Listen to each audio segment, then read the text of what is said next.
Angular has introduced some exciting features that make development smoother and more efficient. First up, we have standalone components. This allows us to create components without the need for ng modules, simplifying our code structure and improving readability. Next, let's talk about the new Signal API. It provides a reactive way to manage state, making it easier to track changes and update the UI seamlessly. This is a game changer for building dynamic applications. Also, Angular now supports improved type checking.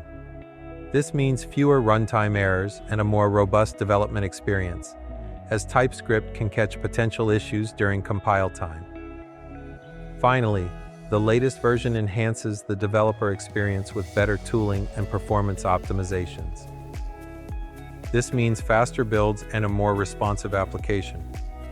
With these features, Angular continues to empower developers to create high-quality applications with less hassle.